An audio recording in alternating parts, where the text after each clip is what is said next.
Hello Mark, I'm Austin and my number is 09. And now I'm going to read a transcript of the speech. Margaret Heffernan, Dare to Disagree. In Oxford in the 1950s, there was a fantastic doctor who was very unusual, named Alice Stewart. And Alice was unusual partly because, of course, she was a woman, which was pretty rare in the 1950s. And she was brilliant. She was one of at the time, the youngest fellow to be elected to the Royal College of Physicians.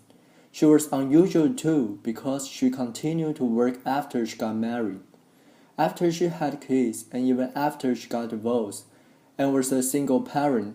She continued her medical work.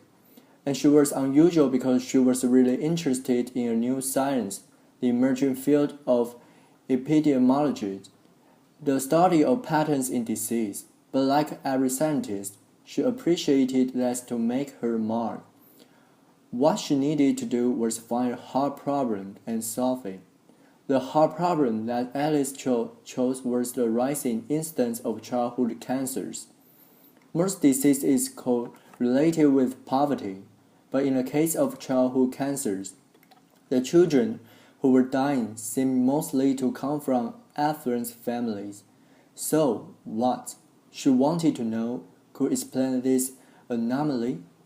Now, Alice had trouble getting funding for her research. In the end, she got just £1,000 from the Lady Tata Memorial Prize, and that meant she knew she only had one shot at collecting her data. Now, she had no idea what to look for. This really was a needle in a haystack sort of research, so she asked everything she could think of. Had the children eaten boiled sweets? Had they consumed colored drinks? Did they eat fish and chips? Did they have indoor or outdoor plumbing? What time of life had they started school? And when her carbon copy questionnaire started to come back, one thing and one thing only jumped out with a statistical clarity of a kind that most scientists can only dream of. By a rate of 2 to 1, the children who had died had mothers who had been x-rayed when pregnant.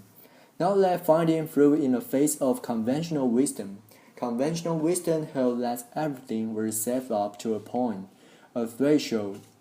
It flew in the face of conventional wisdom, which was huge enthusiasm for the cool new technology of that age, which was the X-ray machine, and it flew in the face of doctors' idea of themselves, which was as people who helped patients, they didn't harm them. Nevertheless, Alice Stewart rushed to publish her preliminary findings in the Lancet in 1956. People got very excited.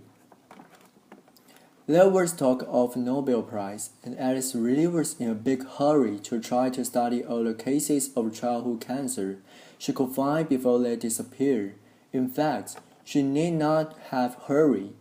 It was fully 25 years before the British American medical establishments abandoned the practice of X-raying pregnant women.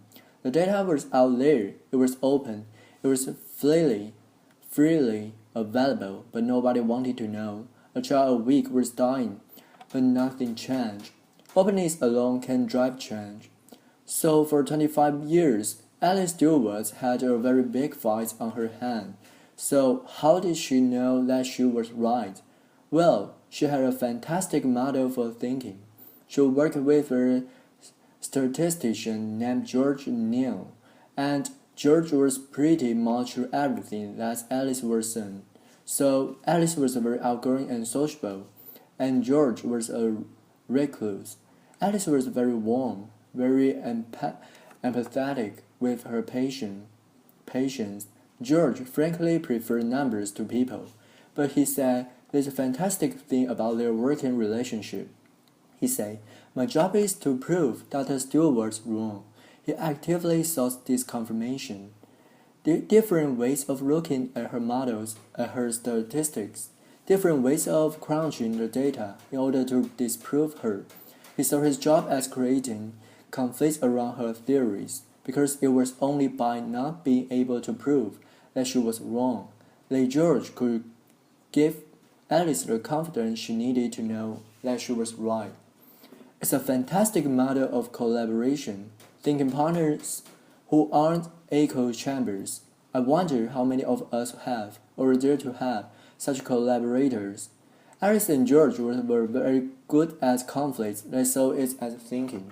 So what does the kind of constructive conflict require? Well, first of all, it requires that we find people who are very different from ourselves. That means we have to resist the neurobiological drive, which means that we really prefer people mostly like ourselves, and it means we have to seek out people with different backgrounds, different disciplines, different ways of thinking, and different experience, and find ways to engage with them. That requires a lot of patience and a lot of energy. The more I've thought about it, the more I think, really, that's a kind of love, because you simply won't commit the kind of energy and time if you don't really care. It also means that we have to be prepared to change our minds. Alice's daughter told me that every time Alice went head-to-head with a fellow scientist, they made her think and think and think again. My mother, she said, my mother didn't enjoy a fight, but she was really good at them. So it's one thing to do that in a one-to-one relationship, but it struck me that the biggest problem we face, many of the biggest disasters that we experience, mostly haven't come from individuals, they have come from organizations, some of them bigger than countries, many of them capable of affecting hundreds, thousands, even millions of lives. So how do organizations think? Well, for the most part, they don't. And there isn't because they don't want to, it's really because they can't. And they can't because the people inside of them are too afraid of conflict. In surveys of European and American executives, fully 85% of them acknowledged that they had issues or concerns at work, that they were afraid to raise, afraid of the conflicts that would provoke, afraid of to get embroiled in arguments that did not know how to manage and feel that were bound to lose. 85% is a really big number. It means that organizations mostly can do what George and Alice so triumphantly did. They can think together, and it means that people like many of us who have run organizations and gone out of our way to try to find the very best people we can, mostly fail to get the best out of them. So how do we develop the skills that we need? Because it does take skill and practice too. If we aren't going to be afraid of conflict, we have to see it as thinking, and then we have to get really good at it. So recently, I worked with an executive named Joe, and Joe worked for a medical device company, and Joe was very worried about the device that he was working on. He thought that it was too complicated, and he thought that its complexity created margins of error that could really hurt people. He was afraid of doing damage to the patients he was trying to help. But when he looked around his organization, nobody else seemed to be at all worried, so he didn't really want to say anything. After all, maybe they knew something he didn't. Maybe he'd look stupid, but he kept worrying about it, and he worried about it so much that he got to the point where he thought the only thing he could do was leave a job he loved. In the end, Joe and I found a way for him to raise his concerns, and what happened then is what almost always happens in this situation. It turned out everybody had exactly the same questions and doubts, so now Joe and Alice, they could think together, and yes, there was a lot of conflict and debate and argument, but they allowed everyone around the table to be creative, to solve the problem, to change the device. Joe was what a lot of people might think of as a whistleblower.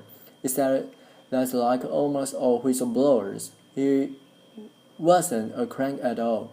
He was passionately devoted to the organizations and the higher purposes that their organization served. But he had been so afraid of conflict until finally he became more afraid of the science. And when he dared to speak, he discovered much more inside himself and much more gift in the system that he had ever imagined. And his colleagues don't think of him as a crank. They think him as a leader. So how do we have these conversations more easily and more often? Well, the University of Delft requires that PhD students have to submit 5 statements that they're prepared to defend. It doesn't really matter what the statements are about. What matters is that the candidates are willing and able to stand up to authority. I think it's a fantastic system, but I think leaving it to PhD candidates is far too few people and way too late in life. I think we need to be teaching these skills to kids and adults at every stage of their development. If we want to have thinking organizations and a thinking society, the fact is that most of the biggest catastrophes that we've witnessed rarely come from information that is a secret or hidden. It comes from information that is freely available and out there, but that we are willfully blind to because we can't handle. Don't want to handle the conflict that it provokes, but when we dare to break the silence, or when we dare to see, and we create conflict, we enable ourselves and the people around us to do our very best thinking. Open information is fantastic. Open networks are essential, but the truth won't set us free until we develop the skills and the habits and the talents and the moral courage to use it. Openness isn't the end, it's the beginning. Okay, thank you. I have finished the transcript of the speech.